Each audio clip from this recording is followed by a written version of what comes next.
Goblin episode number 3। Last episode में हमने देखा था जब टैक को कुछ लोग किडनैप कर लेते हैं। इसके बाद हम गोब्लिन और ग्रिम रीपर को देखते हैं जो एक बहुत ही कमाल की एंट्री लेते हैं और टैक को बचा लेते हैं।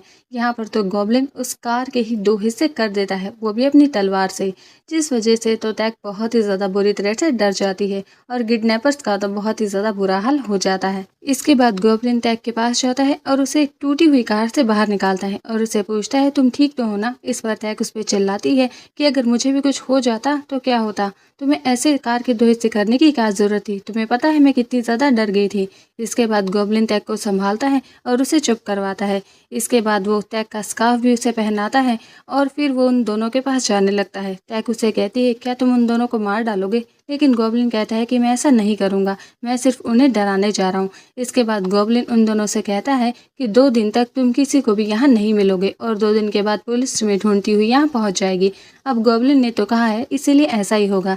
इसके बाद ग्रिम रीपर उन दोनों के पास जाता है और उन दोनों की सारी याददाश्त मिटा देता है कि उन्होंने कभी गोब्लिन और ग्रिम रीपर को देखा भी था। इसके बाद टैक उन दोनों को बोलती है मुझे नहीं पता था कि तुम दोनों दोस्त हो, क्योंकि तुम दोनों एक साथ मुझे बचाने के लिए आए हो। इसके बाद वो बोलती है लेकिन तुम ग्रिम रीपर के साथ कैसे आ सकते हो, ये तो हमेशा ही मुझे मारना चाहता है।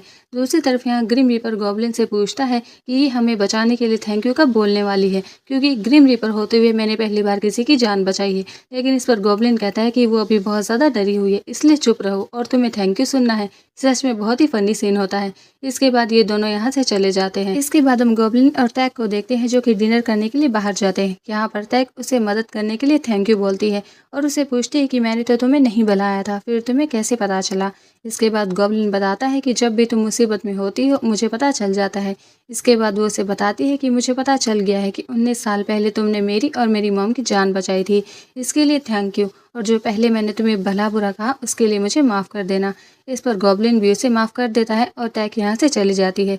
इसके बाद गोब्लिन दोकवा से पता करवाता है कि टैक का किडनैप किसने करवाया था।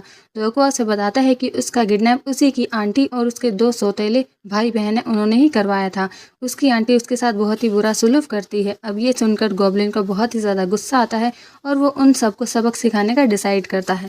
इसीलिए गोब्लिन अपनी पावर की हेल्प से टैक की ड्रॉर में 2 सोने की बार्स रखवा देता है। अब जैसे ही आंटी उसकी ड्रॉर चेक करती हैं उसे वो 2 सोने की बार मिल जाती हैं, जिसे उसे टैक पर बहुत ही गुस्सा आता है, क्योंकि उसके हिसाब से टैक ने सारे पैसे सोने की बार में कन्वर्ट कर लिए। इसलिए वो सब इस सोने की बार्स को रख लेते हैं और पूरी रात भर जाकर उसकी पहरेदारी भी करते हैं, कहीं वो टैक आकर उसे ले ना जाए। लेकिन जैसे ही वो सुबह उठते हैं वो सोने की बार यहाँ से गायब हो जाती हैं, क्योंकि वो गोब्लिन ने गायब कर दी थी। इसलिए उन्हें लगता है कि ये सब टैक नहीं किया है। इसलिए वो उस सोने की बार के पीछे ही पड़े रहते हैं और पूरे शहर भर में उन्हें ही ढूंढते रहते हैं। ये सच में बहुत ही अमेजिंग सीन था और दूर से गोब्लिन भी ये सब देख रहा था और उसे बहुत ही अच्छा लगता है। इसके बाद हम गोब्लिन को घर पर देखते हैं जो एक केप ऑफ आइडल का शो देख रहा था, लेकिन उस आइडल का चेहरा उसे उस राजा जैसा लगता है जिसने कि गोब्लिन को मारा था। इसलिए वो ग्रिम रीपर से पूछता है क्या तुम बता सकते हो कि इस राजा का पहले वाला जन्म कौन सा था। लेकिन ग्रिम रीपर कहता है कि मुझे किसी के पहले जन्म को देखने के लिए उसे टच करना होता है, इसलिए मैं बिना टच करे नहीं बता सकता। दूसरी तरफ हम गोब्लिन और टैक को देखते हैं जो एक दूसरे के बारे में ही सोच रहे थे, क्योंकि टैक ने बोल दिया था कि मैं अब तुम्हें याद नहीं करूंगी क्योंकि तुम्हारे हिसाब से मैं तुम्हारी ब्राइड नहीं हूँ। ऐसे ही बहुत दिन बीत जाते हैं।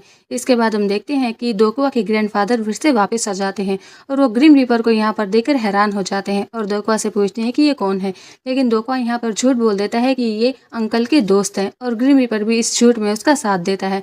अब तो गोब्लिन को मौका मिल जाता है, इसलिए वो बोलता है कि तुम मेरे दोस्त हो ना, तो जल्दी अब इस घर से बाहर निकलो।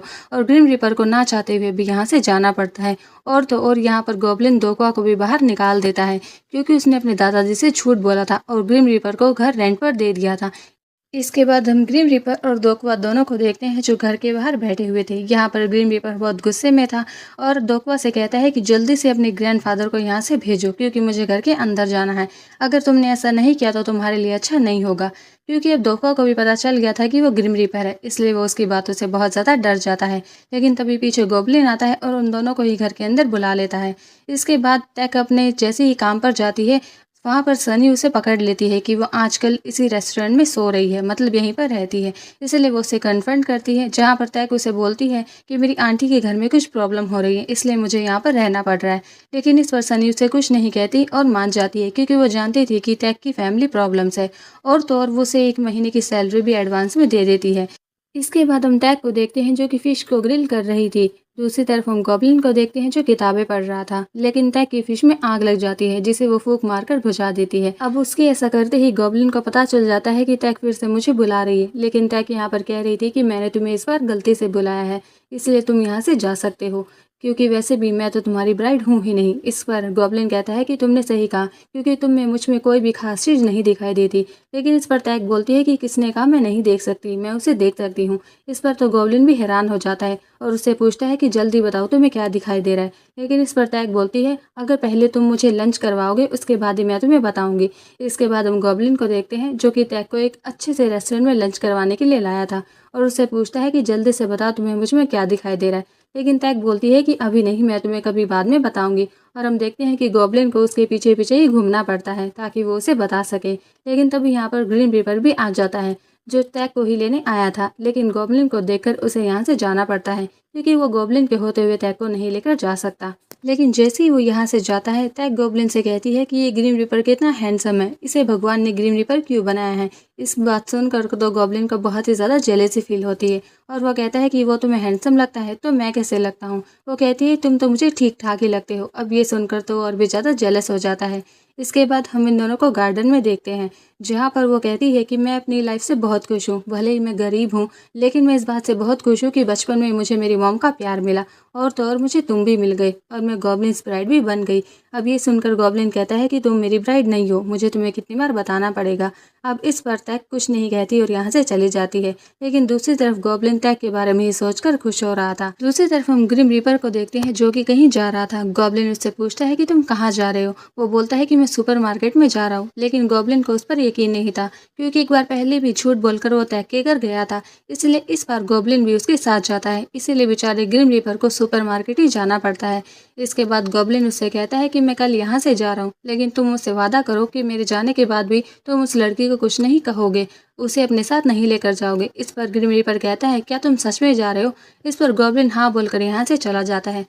हम देखते हैं कि ग्रिम रीपर को भी उसके जाने का बुरा लग रहा था। दूसरी तरफ गॉब्लिन यहाँ से सीधा टैग के घर में जाता है, जहाँ पर जैसे ही टैग वापस आती है वो उसे लेकर बाहर आ जाती है क्योंकि वो नहीं चाहती थी कि उसकी आंटी की फैमिली गॉब्लिन को देख ले। वो गॉब्लिन से पूछती है इस बार तो मैंने तुम्हें नहीं बुलाया था और ना ही तुम्हें याद कर रही थी, फिर तुम यहाँ क्यों आए हो। इसके बाद गॉब्लिन बोलता है क्योंकि इस बार मैं तुम्हें याद कर रहा था, इसीलिए बस तुमसे मिलने चला आया। इसके बाद वो बोलती है लेकिन क्यों। लेकिन इस पर गॉब्लिन कुछ भी नहीं कह पाता और यहाँ से चला जाता है। इसके बाद गॉब्लिन यहाँ से सीधा अपने घर जाता है और अपने जाने की पैकिंग करने लगता है क्योंकि वो हर 20 साल में अपना घर बदल देता है। दूसरी तरफ हम ग्रिम रीपर को देखते हैं जो एक ब्रिज पर से जा रहा था। तभी वहाँ पर हमें वो मिस्टीरियस लेडी दिखाई जाती है, जिसके बाद हमें पता चलता है कि और कोई नहीं बल्कि फेरी गॉड मदर है। यहाँ पर वो ग्रिम रीपर को टोकती है और कहती है कि तुम्हें रिंग्स या ब्रेसलेट चाहिए, लेकिन ग्रिम रीपर कहता है कि ये मेरे किसी काम के नहीं है। तो वो बोलती है अपने लिए ना सही अपनी गर्लफ्रेंड के लिए ले लो, लेकिन वो कहता है कि मेरी कोई गर्लफ्रेंड नहीं है। लेकिन तभी ग्रिम रीपर का ध्यान एक ग्रीन कलर की अंगूठी पर जाता है और अगर आपको याद हो तो ये वही रिंग है जो कि पिछले जन्म में गॉब्लिन की बहन के पास थी। वो जैसे ही उसे उठाने वाला था हम देखते हैं कि सनी यहाँ पर आती है और उसे उठा लेती है और ग्रिम रीपर जैसे सनी को देखता है वो तो यहाँ पर रोने ही लगता है। यहाँ पर हम देखते हैं कि सनी को तो पहली नज़र में ही ग्रिम रीपर बहुत ज़्यादा पसंद आ गया था। वो इसके बाद कहती है कि मैं तुम्हें ये वापस दे दूंगी, लेकिन उसके बदले में तुम्हें मुझे अपना नंबर देना होगा। लेकिन यहाँ ग्रिम रीपर के पास तो कोई फ़ोन ही नहीं था, इसलिए वो उससे बोलता है कि तुम अपना नंबर मुझे दे दो और ये रिंग भी वापस कर दो। इसीलिए सनी ऐसा ही करती है और एक कागज़ में अपना नंबर लिखकर उसे दे देती है। दूसरी तरफ हम फेरी गॉड मदर को देखते हैं जो बोल रही थी कि तुम दोनों का मिलना किस्मत में लिखा है और तुम दोनों इसकी बहुत ही भारी कीमत चुकाओगे। अब वो ऐसा क्यों कह रही थी ये तो हमें आगे ही पता चलेगा। दूसरी तरफ हम गॉब्लिन को देखते हैं जो अपनी बहन की फोटोग्राफ को देख रहा था, जिसे देखकर वो बहुत ही ज़्यादा इमोशनल हो जाता है। दूसरी तरफ हम सनी को देखते हैं जो बहुत ही ज़्यादा गुस्से में थी क्योंकि ग्रिम रीपर ने अभी तक उसे एक भी कॉल नहीं किया था, इसलिए वो बहुत ज़्यादा गुस्से में होती है। लेकिन टैग यहाँ पर उसे दिलासा देती है कि वो जल्द ही आपको कॉल ज़रूर करेगा। दूसरी तरफ हम ग्रिम रीपर को देखते हैं जो उसी रिंग और उसी नंबर को देख रहा था। इसके बाद वो इस नंबर को देखकर स्माइल करने लगता है, जिससे हमें समझ में आता है कि ग्रिम रीपर भी सनी को पसंद करने लगा है। इसके बाद हम टैग को देखते हैं जो जैसे ही अपने घर पर आती है यहाँ पर कुछ लोग आए हुए थे। वो इनसे पूछती है कि आप यहाँ पर क्या कर रहे हैं।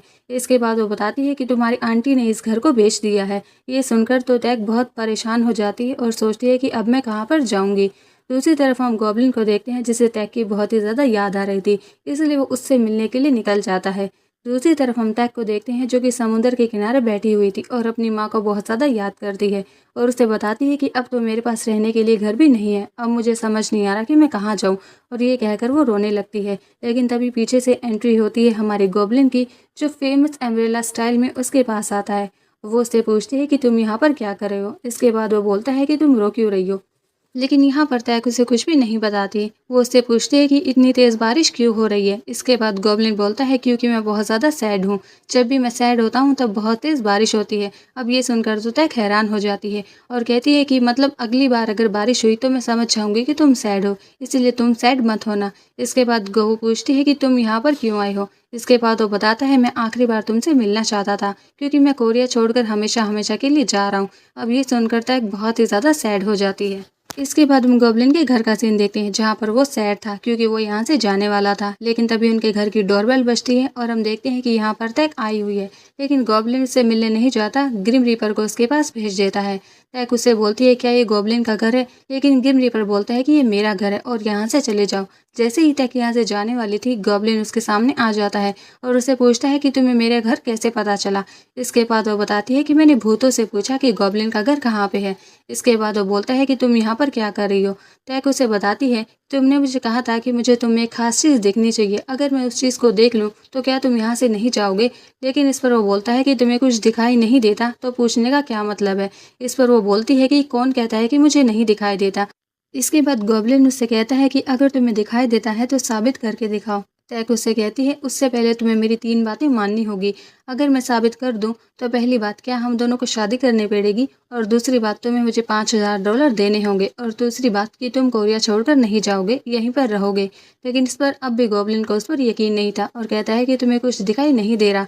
लेकिन तभी तैक एकदम से उसकी चेस्ट की तरफ इशारा करती है और कहती है कि मुझे ये स्वॉर्ड दिखाई देती है। और ये सुनकर तो गॉब्लिन भी हैरान हो जाता है। और इसी अमेजिंग एंडिंग के साथ ये एपिसोड भी यहीं पर ख़त्म हो जाता है। अब मैं आपसे मिलूंगी इसके एपिसोड नंबर 4 में, जो कि कल ही आ जाएगा। तब तक के लिए like share and subscribe my channel. Thank you.